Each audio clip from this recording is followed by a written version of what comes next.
Wait, no cutscene this time? Or wait, no, it comes out to... Oh, wait, okay. Didn't I say that in playthrough 2? Like, wait, no cutscene this time, or am I losing my mind? Oh, It zooms out here like it's gonna start the battle, and then it does the cutscene. We've been waiting. Gonna give us so the Project Assault files again. Why are you doing this? It began 1,300 years ago. Humanity, Like yesterday. finding itself on the brink of extinction, undertook a last-ditch rescue plan called Project Gestalt. Turn themselves all into NFTs. Do you still not remember, Grimoire Vice? Then Remember let's in a hot give you second. A refresher. Alright, bam! We get these things that we read last time. Same Project Gestalt documents for the 3rd time. Vice! My mind.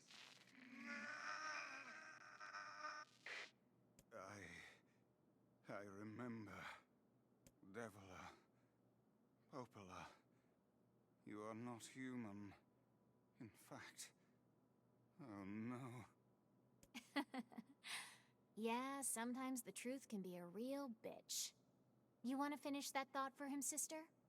All of us, every person standing in this room, are mere shells created by the true humans. What are you saying?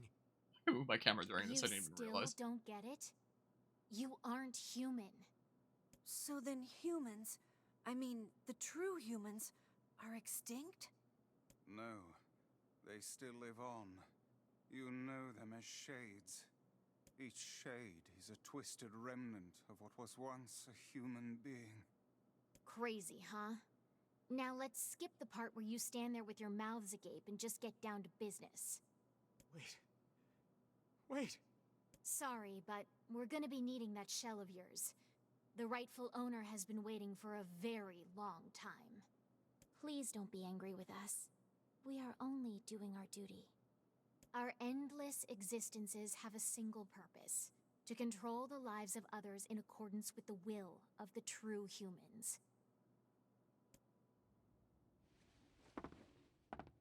You have your own motives, your own desires.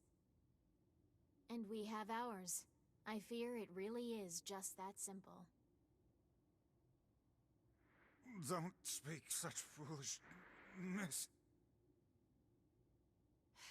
Sorry. Well, round 3 with this battle. No epic music? Does it just come in? Oh, there we go. Now the epic music is coming in. Sweet! But yeah, nah, you just missed it, Reggie Bump. Too bad. I totally did it while the stream was down there and stuff. Nothing. I'll take your word for it. There's Stone Sloth, because the only Monster Hunter game that I've ever played was like, was it called Double Cross or was it Generations Ultimate on the Switch? I don't know, something that was like late 2018. Something like that. I was like, yeah, I get why people like this, but it's not quite my cup of tea, you know. So, there's that. Whoa. No. I do love how this battle theme is a remix of like the normally super calming town theme, you know. I think that that's really awesome. Alright. Dang it. Got hit by the bubbles. Darn you. I thought I could do that without getting hit by the bubbles. Like, if I just time my swings, like, I should be able to avoid getting hit by the bubble-blowing babies, right? Right? Probably. Pew. Yeah, we still don't have, like, the full story. We found out from, like, you know, playthrough 1 and 2 that... Oh, gosh darn it. That the Shadow Lord is, like, kind of like another version of ourselves from, like, long ago, like 1,500 years ago or whatever the heck. And the reason that he takes our character here's sister is because she can be used as, like, a vessel for, like, the old version of her from back in the day, essentially. But she's like, hey, it's pretty rude using her as a vessel for me because she's like a person too, so I'm out of here, I'm dipping, and then you kill the Shadow Lord and stuff. Is the thing. So what's gonna be different this time? And I guess, like, wear the shell for him, so when they're talking about, like, Project Assault and being like, oh yeah, the true humans died, they got turned into shades, but they made, like, shells replicants. Are we the replicant then that's basically meant to house the soul of Mr. Dudo, the Shadow Lord? and like our sister, the version for the sister, essentially, something like that. I'm a vessel 666. What? Something like that. Whoa, whoa. And then somehow between the events of this game and NieR Automata, everything becomes like robots and stuff. So I know that NieR Automata is the one where, you know, everything's like an android. Apparently. So something does that in that time. I don't know what it's gonna be though. First we need the definitive answers on what the heck is Project Gestalt and these replicants, and what does it mean to be like the vessel of the Shadow Lord? And why is he interested in like abducting us then? Like he's only interested in abducting our sister and that's it. I guess because he cares a lot more about his sister. They do say like, oh, we're gonna need that body of yours because its real owner has been waiting for a long time. I guess being the Shadow Lord. But then like, why wouldn't he just like abduct you at the same time that he abducted your sister? Because like, he has you at a place that like, you're really weakened down, right? Like you got freaking stabbed by him. He probably could have abducted you during that time. I mean, it was a little while ago that it happened. So I don't recall if we'd like basically fought him off there. And it was a stream that I was having a lot of audio issues was the thing. But like still, don't you think that he would you know, put like his sister into the corresponding vessel and himself into like the player here if that's the case or something? But yeah, maybe he succeeds or maybe we were the older one. Oh, what? Not quite sure what you mean by older one. Not a regard. Come on, we're almost there. We're almost there. Gosh dang it. I know that there's another phase I'm gonna have to burn through like a bazillion healing items. Judging from, you know, past attempts. No, don't hit the purple. Please. I really love this battle music. It's probably one of my favorite battle themes in the game. And that's, you know, let's say something. There's a lot of really awesome battle themes in this game. Ah, I didn't think that would hit me. You better not. You better actually not. Ah, I'm getting hit by the bubbles again. Aren't you? You? No, you are so dang mean. Aha! Did. Devila? Devila?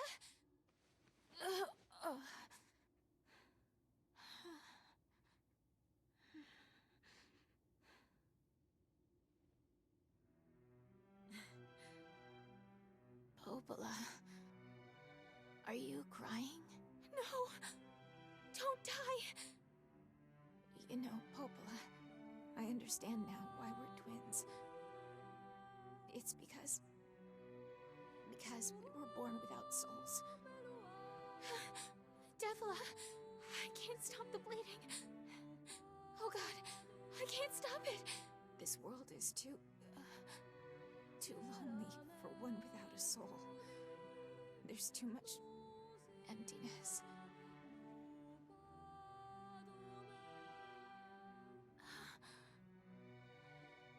Our souls are missing. And yet somehow our tears still work. It's kind of weird. Sorry, sis. I love you. Devila! Devila! Don't you go! No, I can't be alone! Devila!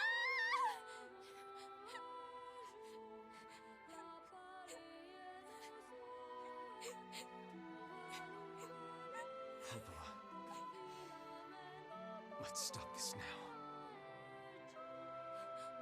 Stop? Stop? Now you want to stop? You think you have the luxury to stop? You cut down my sister like a goddamn animal and now you want to stop? Popola, wait! It doesn't have to— No one stops! It's way too late to stop! No one stops! So everything's been the same so far, and this is the phase where I need to, you know, lose a lot of my HP because I basically have to like force my way through this. Ow, I hate it so much. Oh my good gracious. Well, I'm gonna lose a whole bunch of healing items, essentially. And yeah, I guess that's probably the reason why the Shadow Lord didn't abduct us, like, earlier. Is because, we wouldn't have, like, a video game plot then. You know, it would just be, like, roll credits, bad end, you know? And start fighting. It's the only way. Oh yeah, wasn't this what I did last time? I found out that, like, hitting her once would, like, recharge all my magic on the spot. So I think I used, like, all my magic, and then I ran in and got, like, one hit. And then, got my magic recharged. I think that was what I did, right? So there's all my magic used up. So run and get one hit, I get all my magic back. I think this is what I did, right? To, like, conserve most of my health items last time. It's coming back to me now. Gosh dang it. And you just go back to the same spot again, you filthy memer. I honestly thought that, like, this final sequence would be, like, a whole lot different, but maybe it's just, like, the, actual, basically, ending of the, final sequence that's different? Maybe? Alright, I just gotta hit her once. Can I do it here before she starts? Yes! Yes, yes, yes, yes, yes! There. There we go. Alright, so yeah, this is the strat, then, to, conserve the most, health and healing items, I believe. Gosh dang you. Oh, you're appearing here now, huh? There, just get, like, a little tap hit. Whoa. No! No, no, no, no, no! Oh, it's scary. Oh, it's scary. How did I not take damage there? Genuinely. My good gracious. Okay. Bam! Look at all them lances. Uh-oh.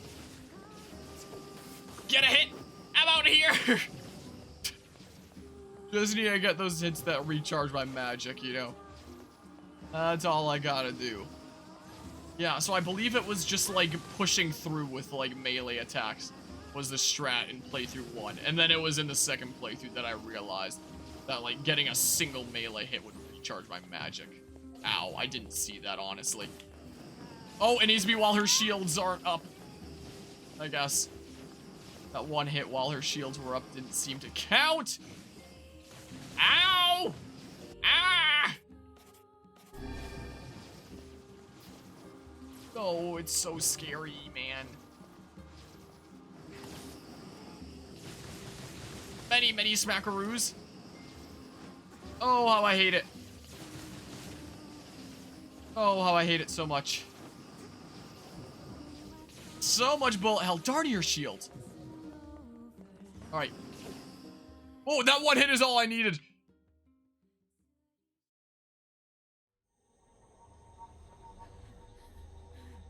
No stopping. No stopping ever.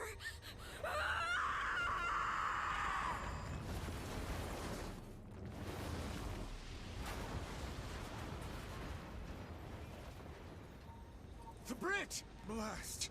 We're trapped. I've got an idea.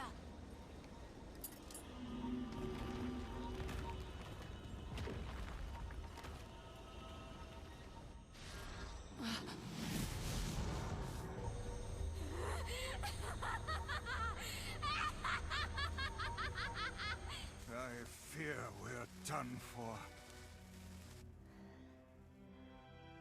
It'll be all right. Huh? You know, when I was young, I hated my eyes. And now that I'm older, I hate what my body has become. But there's something else there now. Something like pride, you know? I mean, without all this, I couldn't have become your friend. Goodbye, my friends. Thank you for everything. Emil. For so long, all I could do was destroy. But now, I have a chance to save something. No! Now get going, okay? Emil. Don't worry about me. I'm gonna be fine.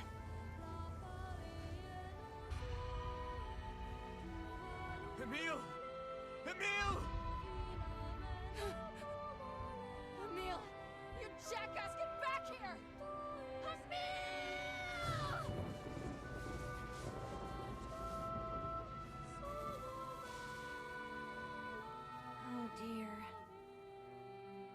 so unstable, and Vice can't stop arguing with people.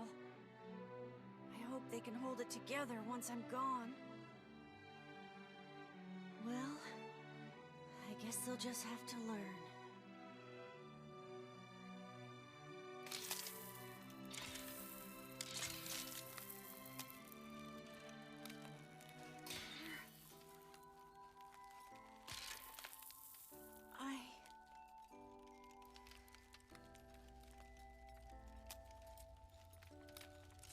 I want to see you again. I want to see all of you again. Just one more time.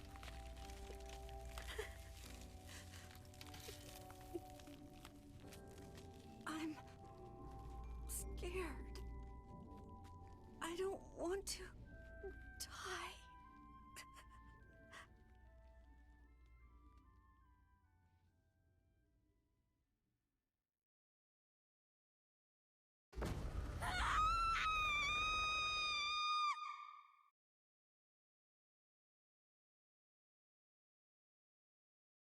Wait, is this new? So we know from the playthrough 2 post-credit scene that Emil does actually survive that as like a head, and he's like, well, I guess I should go find like a body now. Did we see this in playthrough 2? Darkness, black without end. It goes on and on and on. Eyes closed, eyes open. It matters not.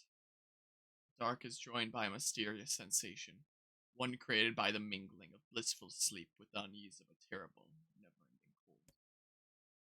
Is this a dream? Thinking to pinch his cheek, he reaches for his face, but his hand does not move. Is this because he's just like ahead? In fact, his hand has disappeared altogether. He looks at his arms and sees only bone. Looks at his feet and sees they have disappeared, along with the rest of his legs up to the thigh. This is when he initially became all skeleton, maybe? But body remains, begins to leave him, then crumbling into fragments smaller than dust. My voice keeps fluctuating in volume, huh? I wonder if that's the noise gate, or if that's the gain of the microphone. Let's see here, I'll turn it up a little bit. I guess I can also turn this all on here for this. Maybe, I'll turn up the gain to like something like this, maybe. I'll see if that, I don't know, helps things. His body is going. Soon it will be no more. This death. Suddenly he recalls his past. He remembers the time he lived with his sister, and the very act of recollection is like a shooting star. Despite lasting only a moment, it brings color to the darkness. I was kind of hungry, so I keep some granola bars on my desk, and I ate one during that last cutscene, and now I'm choking on like a nut from it or something. Soon more memories come, gathering atop each other, one after the next, until they meld into a warm and glorious light. Could well be. Emil's dream promise. I can try turning it down a smidge more. Again, skate that is. Wait, is this the way to go for down?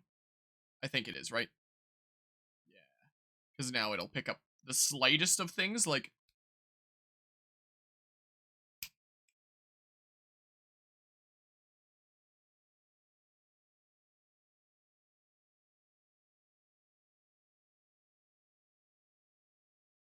Okay, yeah, so this is the correct way then, because it wasn't picking up anything I was saying there for a hot second at all. So maybe something like this should be the noise gate then. Or even better yet, something like this. Sure, let's try it out. Let me know if it gets wonky again, though. Hi. She's got, like, both her legs, like, through the leg of my chair now. You have sure made yourself comfortable, huh? Oh, boy. Wake up. Wake up. Wait, oh, it's because I clicked off the game. I was like, why are my inputs doing nothing?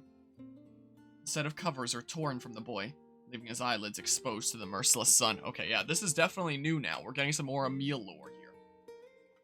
Hey there, lazy bones, says the voice again. Is this his sister? The boy's vision, blurry at first, gradually grows more clear.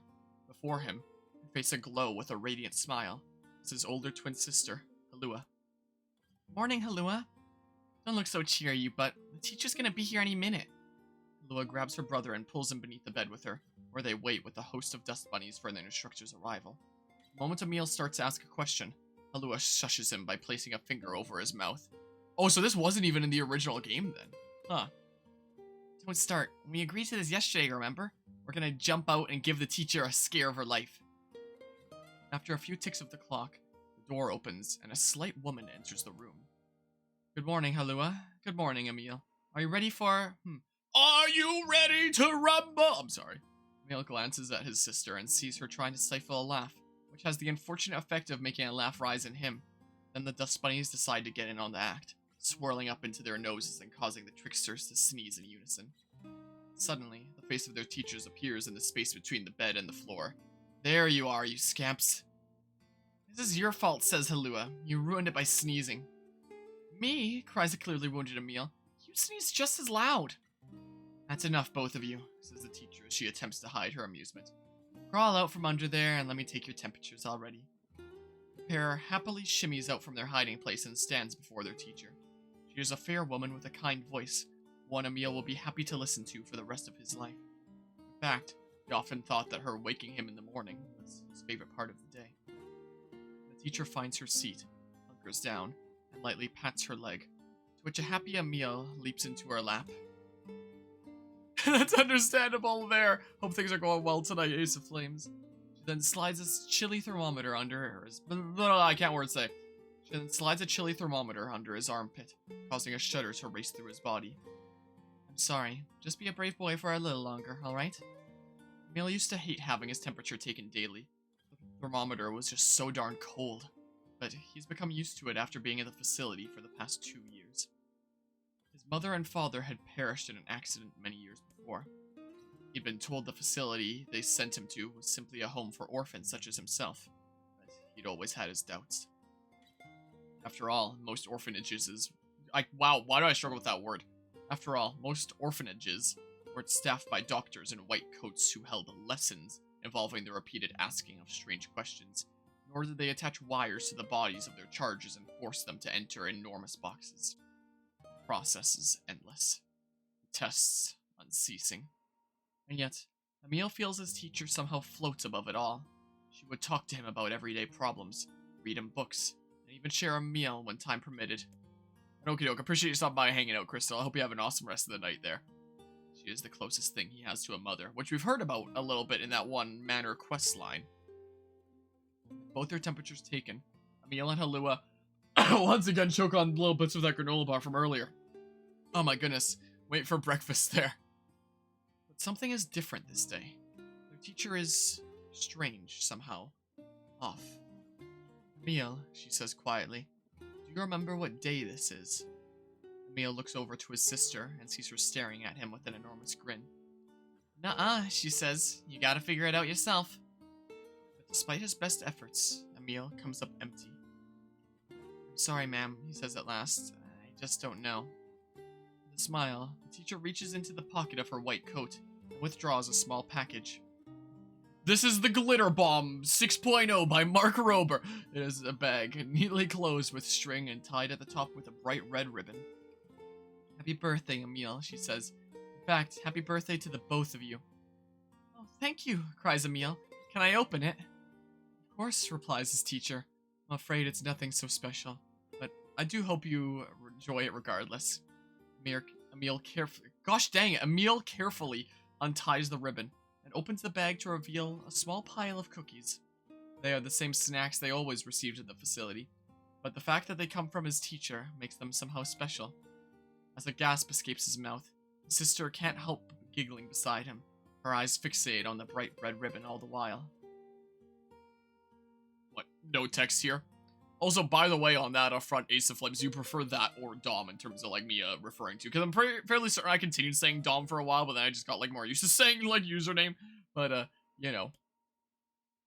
Happy birthday, Halua, says Emil as he reaches into the bag, withdraws a cookie, and offers it to his sister.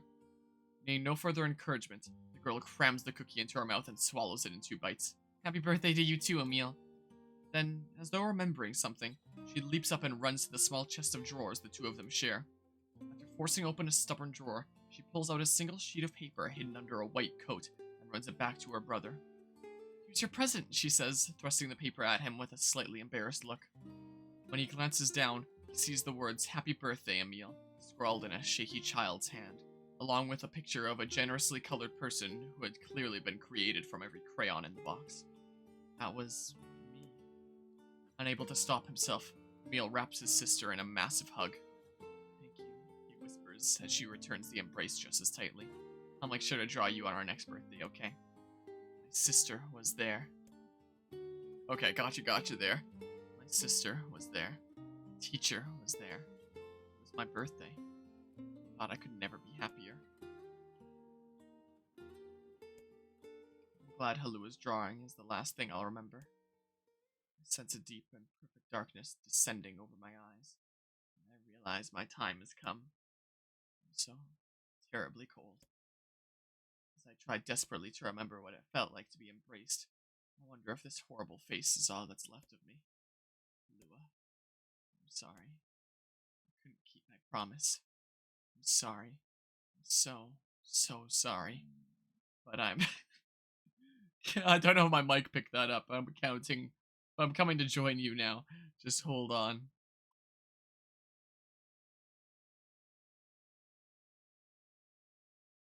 Wake up. Wake up. Please, wake up. I guess there's more scene with text, but it's voice acted now? And now it's white instead of black? Come on, Emil. Wake up already. It's quite relaxed. Oh, but we're not getting Emil's voice here. Halua. Is that you? You haven't changed a bit, have you, lazy bones? You come for me? Am I dead? No, Emil. You're not dead. You're ahead I'm now. just here to keep my promise. At that moment, the world of blackness surrounding me explodes with color. Red, yellow, blue, and so many others. Colors I have no names for. Colors I have never even seen. It's like someone is using every crayon in the box. I told you I'd always be watching over you, didn't I? I don't... Don't worry about it, you butt. Looking after little brothers is just what big sisters do. Voice is fading. Sorry, Emil. Looks like I'm out of magic. I guess because, like, he kind of inherited her, like, ultimate weapon body thingamabob at the beginning of the time skip. There was, like, still a part of her with him in that sense that... Oh, wait. Let me come with you. You are with me. I'll always watch over you. So we'll always be together. This allows him to survive as a head. But no, don't go. Cry, Emil. I want you to be happy. Lua, Promise me that you'll live for both of us. yeah.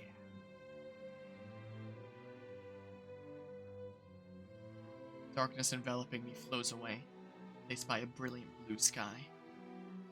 Where I am or what I'm supposed to do, but it's okay that I'm here. I know that much now. She's given me the courage to accept that. No more crying. I'll live with a smile on my face, because that's the promise I made her.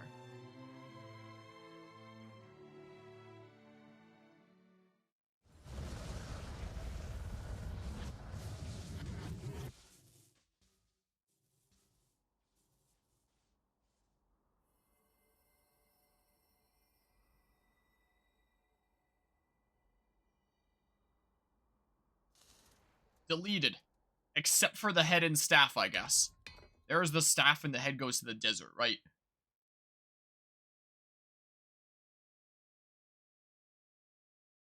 Achievement unlocked, Educated Warrior. Steam just gave me.